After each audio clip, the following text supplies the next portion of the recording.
นอบน้อมเอากุณพระแก้วเจ้าทั้งสามประการอันมีพระพุทธพระธรรมพระสงฆ์กุณพ่อกุณแม่กุณครูบาอาจารย์กุณศีลธรรมกรรมฐานจงมาปกห่มรักษาครูบาอาจารย์พระเจ้าพระสงฆ์ทุกรูปปกห่มรักษาพ่อออกแม่ออกศรัทธาตั้นสาธุชนคนดีผู้สนใจใฝ่ในธรรมทุกท่าน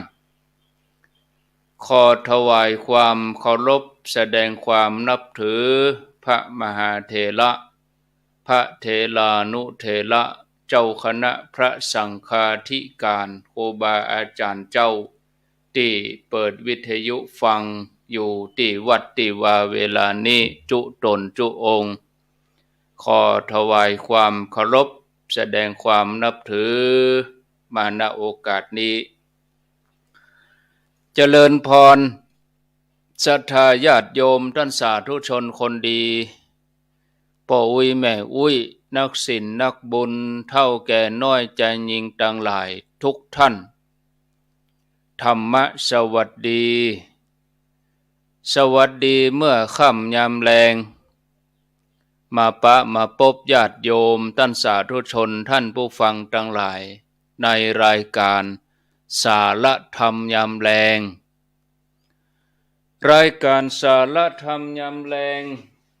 มาปะญาติโยมท่านสาธุชนท่านผู้ฟังทั้งหลายวันนี้เป็นวันพุธที่7เดือนมิถุนายนพุทธศักราช2566วันนี้เป็นวันเดือนเก้าเหนือแฮม4ค่ำพร่ำว่าเป็นวันพุธ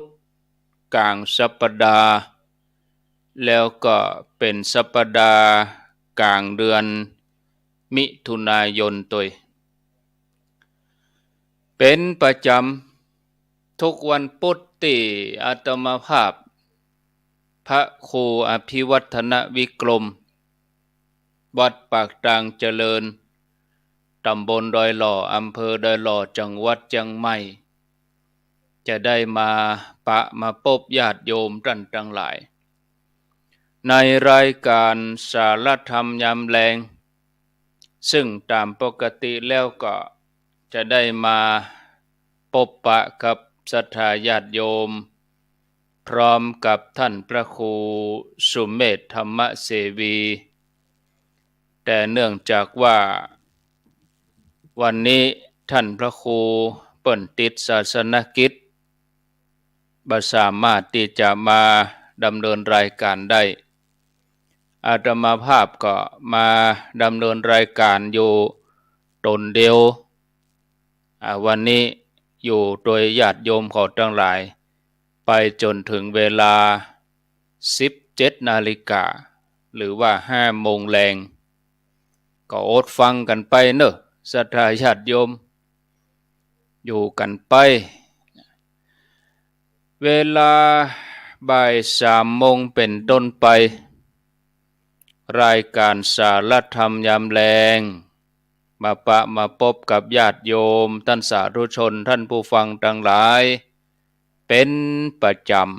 ำครูบาอาจารย์ก็สลับสับเปลี่ยนกันมาพบปะศรัทธาญาติโยมบ่ว่าไกลว่าใกล้อยู่ที่ไหนก็รับฟังกันได้ขออนุโมทนากับสถานีวิทยุคลื่นต่างๆที่เปิ้นได้รับสัญญาณนำรายการนี้ไปสู่ผู้ฟังทางบ้านบ่ว่าไกลว่าใกล้อยู่ที่ไหนก็รับฟังกันได้ญาติโยมที่รับฟังทางระบบอินเทอร์เน็ตก็มีรับฟังทางวิทยุก็มีรับฟังทาง Facebook ก็มีหลายผู้หลายท่านอนุโมทนาศรัทธาญาติโยมที่ติดตามเข้ามาอนุโมทนากับสถานีวิทยุคลื่นต่างๆที่เปิ้นได้รับสัญญาณ นำรายการนี้ไปสู่ผู้ฟังทางบ้านสำหรับรายการนี้อาตมาภาพปกติก็มาจัดรายการร่วมกับท่านพระครูสุเมธธรรมเสวี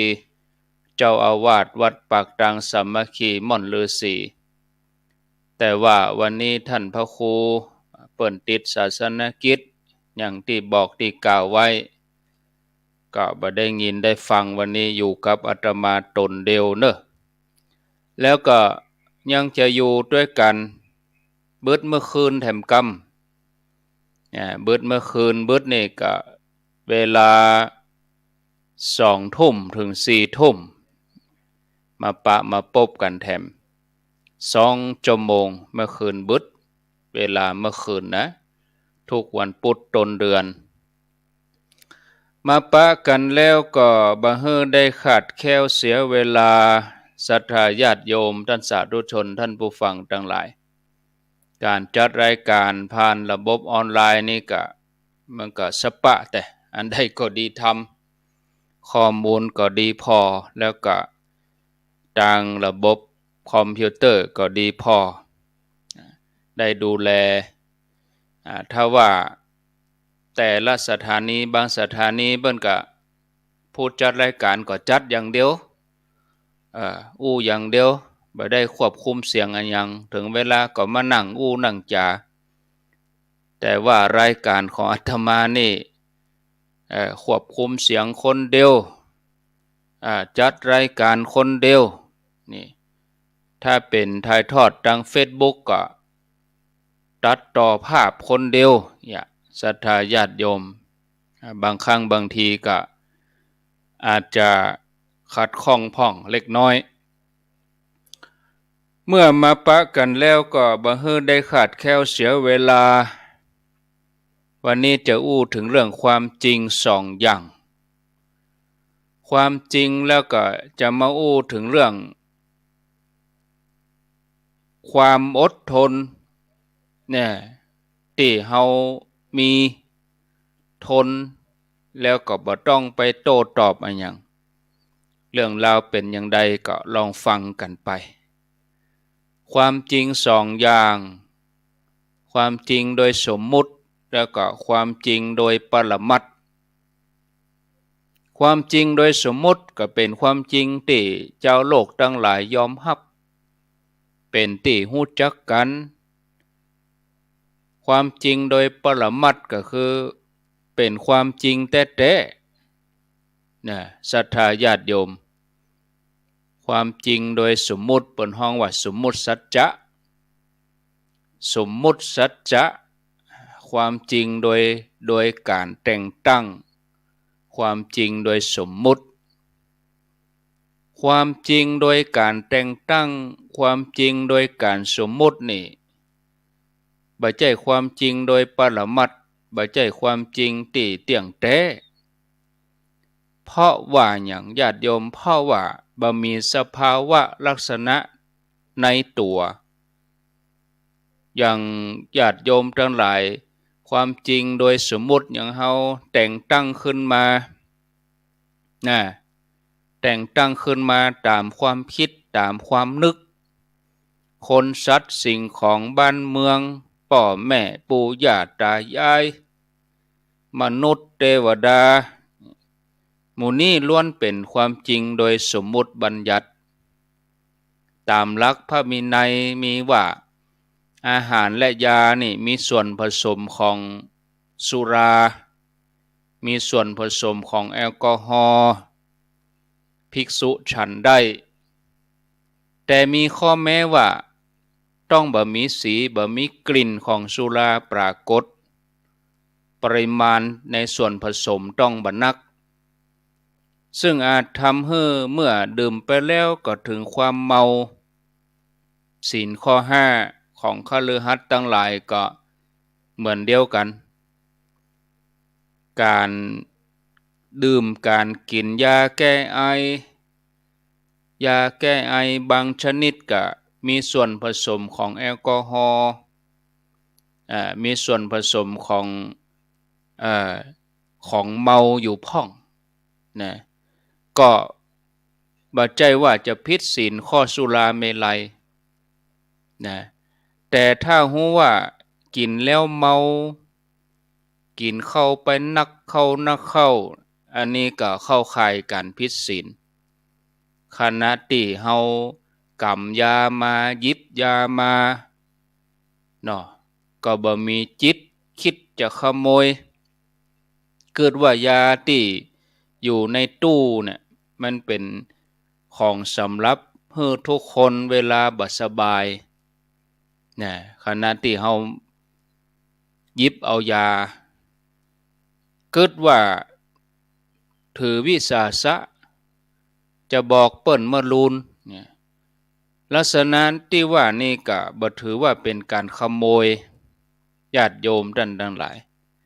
ถ้าเฮาได้พิจารณาตามหลักพระวินัยแล้วเนี่ยเพื่อเป็นเครื่องพิจารณาเพิ่มเติมก็จะยากให้เฮาเข้าใจว่าสำหรับภิกษุที่ดื่มน้ำเมาต้องอาบัติปาจิตตีแต่ถ้าดื่มน้ำดังต่อไปนี้ก็บ่เป็นอาบัติคือภิกษุดื่มที่มีกลิ่นมีรสเหมือนน้ำเมาแต่บ่ใจน้ำเมาภิกษุดื่มน้ำเมาที่เจือลงในแกงภิกษุดื่มน้ำเมาที่เจือลงในเนื้อภิกษุดื่มน้ำเมาที่เจือลงในน้ำมันภิกษุดื่มน้ำเมาที่เจือลงในน้ำอ้อยดองบะขามป้อมนี่อย่างนี้ฉะนั้นกรณีที่ดื่มยาแก้ไอก็เลยบ่ผิดศีลในข้อ5นี่ศรัทธาญาติโยมท่านสาธุชนอันนี้อูถึงความจริงต่อไปนี้ก็จะมาอู้ถึงเรื่องของความอดทนศรัทธาญาติโยมท่านสาธุชนพุทธภาษิตที่จะยกขึ้นมาอธิบายความหมายเป็นพุทธอุทานที่องค์พระสัมมาสัมพุทธเจ้าพระองค์เปล่งด้วยความเบิกบานพระทัยมีเรื่องเล่าในต้นพระสูตรก่อนแต่จะได้ตรัสเป็นพุทธอุทานนี้ว่าสมัยเมื่อพระเจ้าประทับอยู่ที่วัดพระเชตวันเดี๋ยวกันเนอะญาติโยมจะมาขอปิดโทรศัพท์นี่ก่อนมันจังดังนะถ้าเราเปิดก็เปิดละไว้มันก็ดังเราก็จะต้องปิดโทรศัพท์เหตุกรรมก่อนซะเตื้อกะญาติโยมบางคนบางท่านเปิ้นบ่เข้าใจเปิ้นก็จังโทรมาแทรกในรายการเนาะอ้าวปิดละมาว่ากันต่อญาติโยมเมื่อถึงตอนที่พระองค์เสด็จประทับอยู่ที่วัดพระเชตวันของนายอนาถปิณฑิกาเศรษฐีกรุงสาวัตถีตอนนั้นนี่พระพุทธเจ้าพร้อมกับพุทธสาวกได้รับการสักการะเคารพบูชาจากคนทั้งหลายแล้วก็มีความสมบูรณ์ด้วยสิ่งของอันเป็นของสมควรแก่สมณะหมู่เดรัจฉีพร้อมกับบริวารที่เป็นฝ่ายตรงข้ามเนี่ยบ่ได้รับการสักการะบ่ได้รับการเคารพนับถือจากคนทั้งหลายเสื่อมจากลาภผลที่ควรจะได้หมู่เดรัจฉีเหล่านั้นก็เกิดความอิจฉาริษยาทนอยู่บ่ได้ต่อความดีในพระพุทธศาสนาก็เลยพยายามทำอุบายต่างๆเพื่อจะให้เสื่อมเสียแก่พระพุทธศาสนาในที่สุดก็หาวิธีไปหานางสุนทรีปริภาชก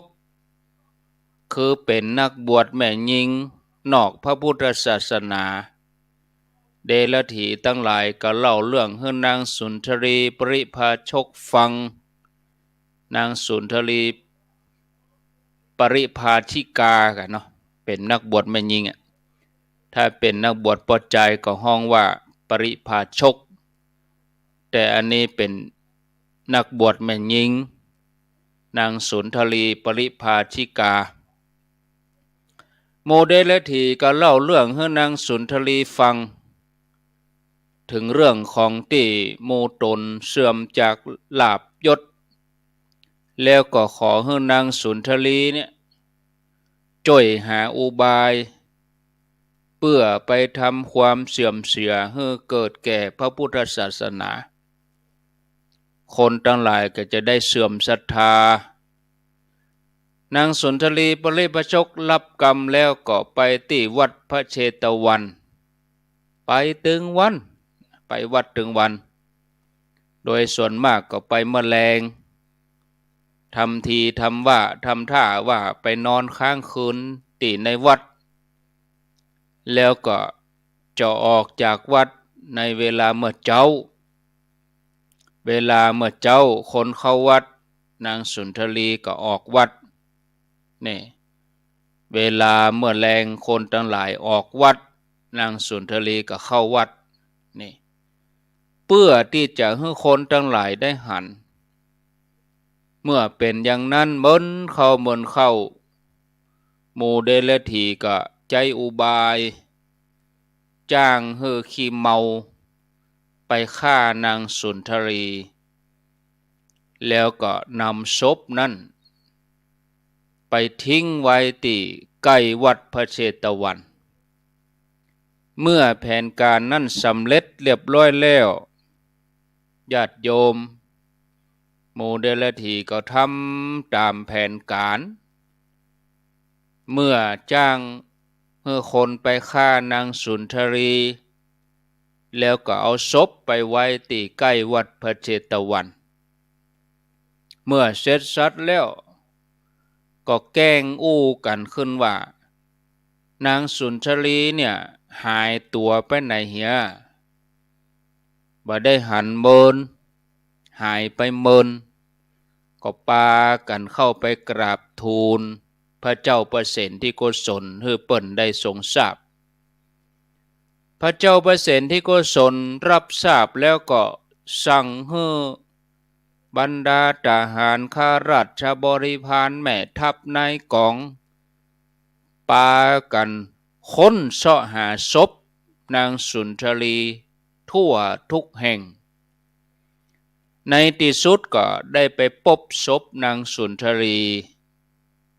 ใกล้วัดพระเจตวันหมู่เดลถีหมู่นั่นก็ยกศพของนางขึ้นสู่เตียง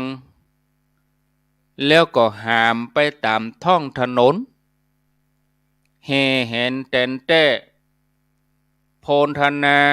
ใส่ร้ายกล่าวร้ายว่าสมณโคดมทำกรรมบดีบัดสมควรที่จะเป็นสมณะแถมต่อไปนะ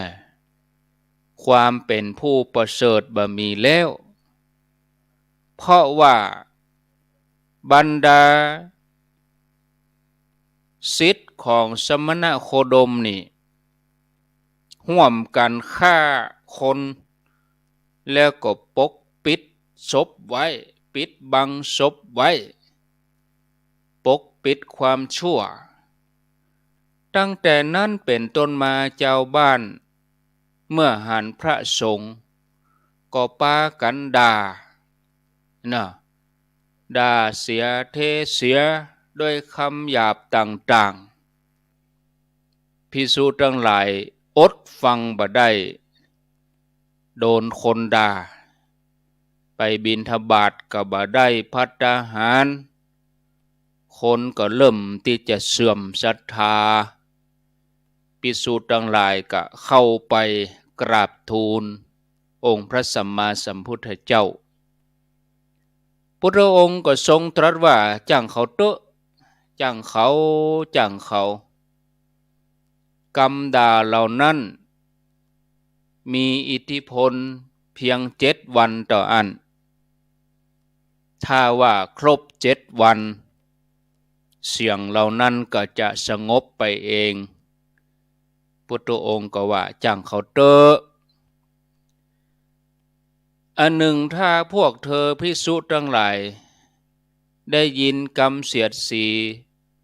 กรรมด่าว่าอย่างนั้นแล้วขอฮื้อท่องคาถาภิกษุเหล่านั้นก็เฮียนคาถาที่พระพุทธเจ้าได้บอกเมื่อเฮียนจำแล้วไปได้ยินเจ้าบ้านกล่าวว่าไร้คำหยาบภิกษุทั้งหลายก็เสกคาถาทุกครั้งคาถานั่นเป็นอย่างใด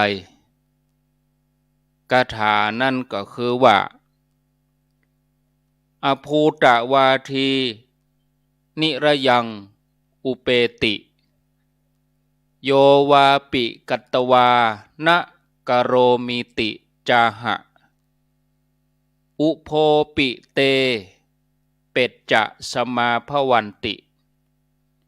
นหินกัมมามนุชาปรัตถะมีความหมายว่า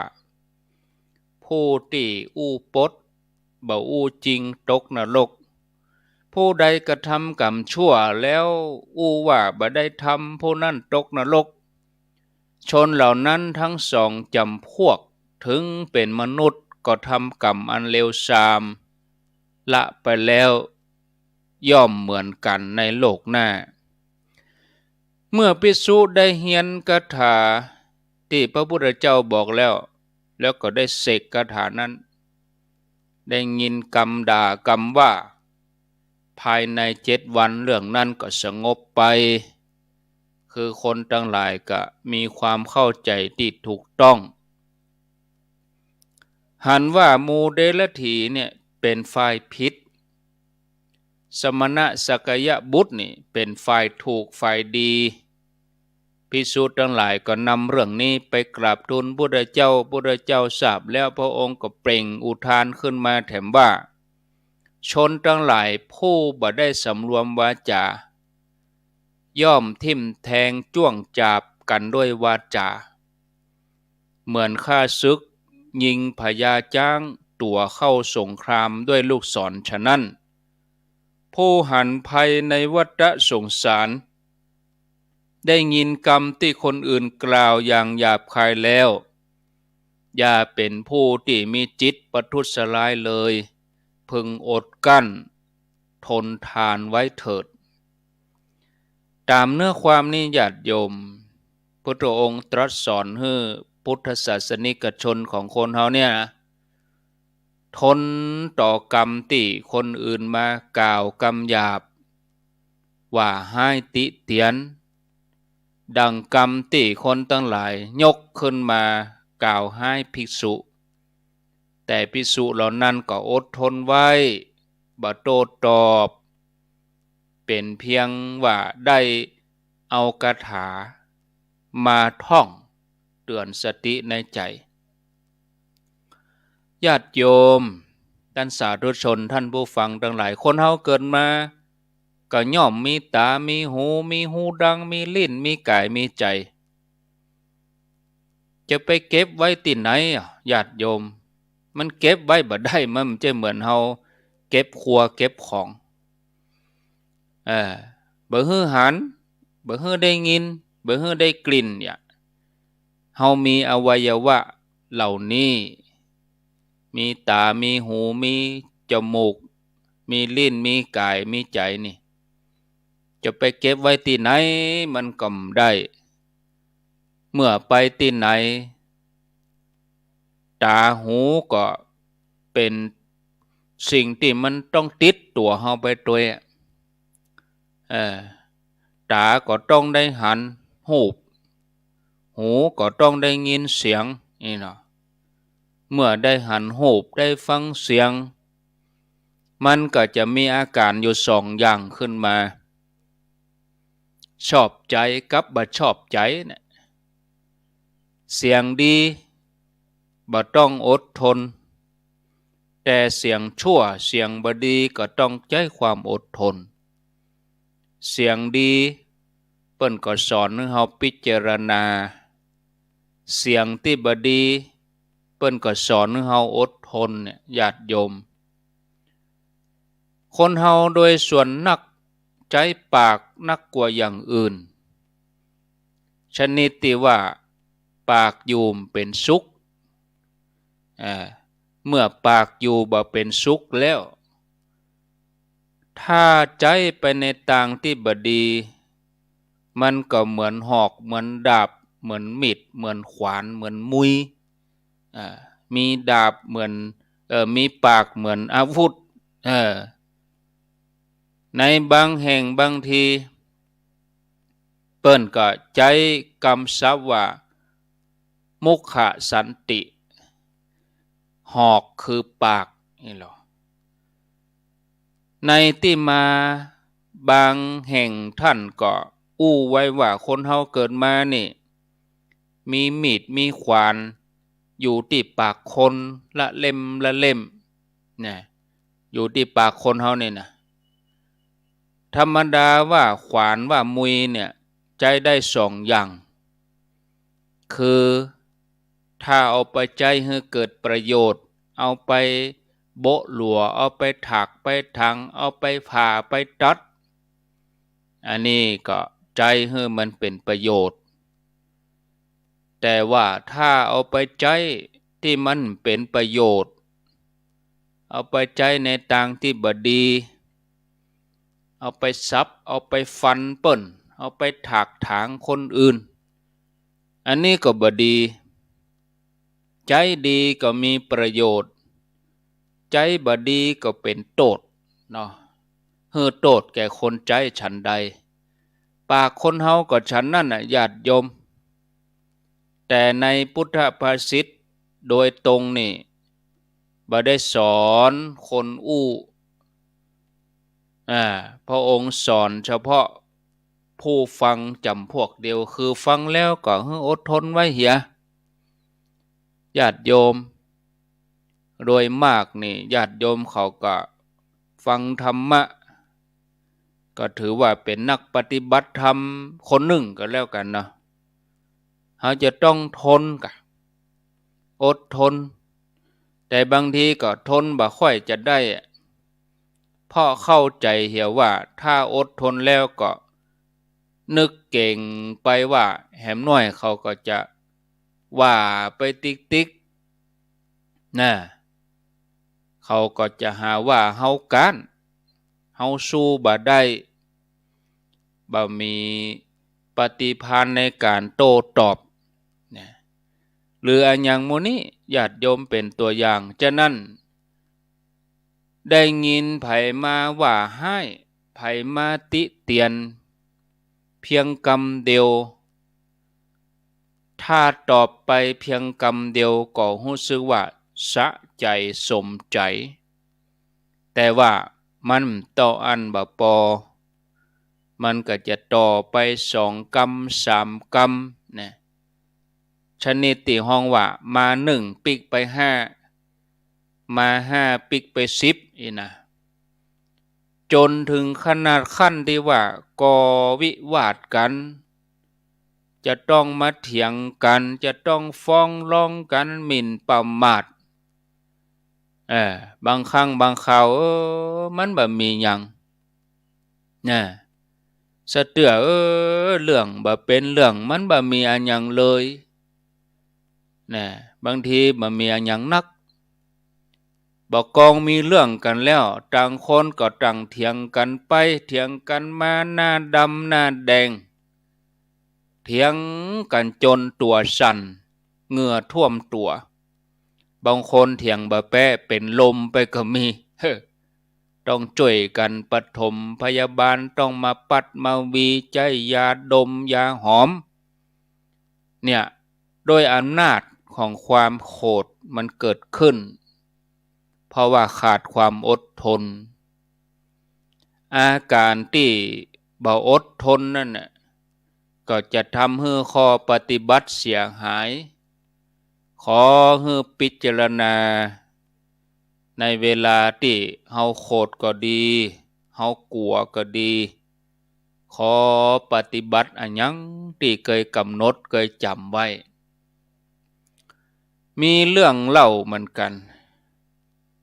มีเรื่องเล่าว่าเมื่อตอนสงครามติดแล้วมาคือตอนสงครามโลกครั้งที่สองเนี่ยมีท่านผู้หนึ่งเป็นผู้ชำนาญในการไหว้พระสวดมนต์เมื่อมีสัญญาณบอกอันตรายก็จะเข้าห้องพระไหว้พระเหียก่อนแต่วันหนึ่งบัดดันได้เตรียมตัวข้าศึกก็มาทิ้งระเบิดเสียก่อนความตีตกใจหล่นเข้าลงหลุมลบภัยแล้วจะว่านะโมตัสสะภะคะวะโตอะระหะโตสัมมาสัมพุทธัสสะก็ว่าบ่ถูกเพราะว่ากั้งตัวบอกกับความกลัวตัวนะว่าได้เพียงนะโมตัสสะแล้วก็ปิกมาเป็นตัสสะนะโมเนี่ยนะโมตัสสะตัสสะนะโมนะโมตัสสะตัสสะนะโมต่อไปมันได้ล่ะกังกัวปิกไปปิกมาบัดสามารถจะว่าต่อไปได้จบตลอดอันนี้ด้วยอำนาจความกลัวในเวลาที่โคตรก็เหมือนกันอันอย่างที่เคยจำนะมันก็ลืมหมดนะญาติโยมจะนั่งกรรมฐานในเวลาโคตรต่อให้นั่งสัก2 ชั่วโมงนี่ก็หาความสงบบ่ได้ถ้ามีความเกลียดความโกรธอยู่ในใจฉะนั้นญาติโยมความอดทนก็เลยเป็นอุปการะต่อการปฏิบัติธรรมแต่ว่าการอดทนนี่ควรเรียนคาถาที่ว่ามาแล้วเมื่อได้ยินกรรมอะไรยังที่มันบ่ม่วนหูกรรมหยาบคายกรรมกล่าวร้ายกรรมเสียดสีกรรมติเตียนในทางที่ดีจะทำให้บ่สบายใจก็ให้อดไว้บ่ควรไปโต้ตอบให้เป็นเพียงบริกรรมคาถานั้นไว้ในใจนะแล้วก็หู้ถึงเนื้อความต้องคาถาไว้ทุกวันทุกเวลาไผจะว่ายังได้จังเขานะดีบ่ดีเรื่องของเฮาไผว่าให้ว่าดียังได้เพียง7 วันต่ออันเพราะว่าต่อจาก7 วันไปเขาก็เบื่อคนเดียวเนี่ยเพราะว่าเฮาเป็นผู้อดทนไผจะว่าใส่ให้ยังได้ญาติโยมทั้งหลายก็ปล่อยเขาไปนะมันก็ตั้งอยู่เพียง7 วันวิธีอดทนเนี่ยญาติโยมมีอยู่3 ลักษณะขันติแปลว่าอดทนอดทนอดกลั้นทนไว้อดทนจนเป็นตบะเดชะแล้วก็อดทนเนี่ยอดทนยังกรรมคนอื่นที่กล่าวบดีเป็นภาษาบาลีเหมือนกันที่บอกว่าอดทนอดกลั้นไว้เนี่ยภาษาบาลีว่าตีติฆาคันติอดทนด้วยกลั้นไว้ทนไว้ตปะขันติอดทนจนเป็นตบะเดชะอธิวาสนะขันติอดทนจนยังกรรมที่คนอื่นกล่าวบดีนั่นฮืออยู่เป็นเปื้อนเป็นมิตรกันได้คือฮืออยู่ทับอย่างพระเจ้าทรงหับนิมนต์โดยอาการดุษฎียภาพเนี่ยใจคำว่าอธิวาสนะแปลว่าทรงยังกรรมนิมนต์ฮืออยู่ทับคือทรงรับกรรมรัตนาอธิบายความหมายที่ว่าอดกั้นอดทนที่ห้องว่าอดกั้นหรือว่าตีติขาขันติเนี่ยอดทนด้วยการกั้นไว้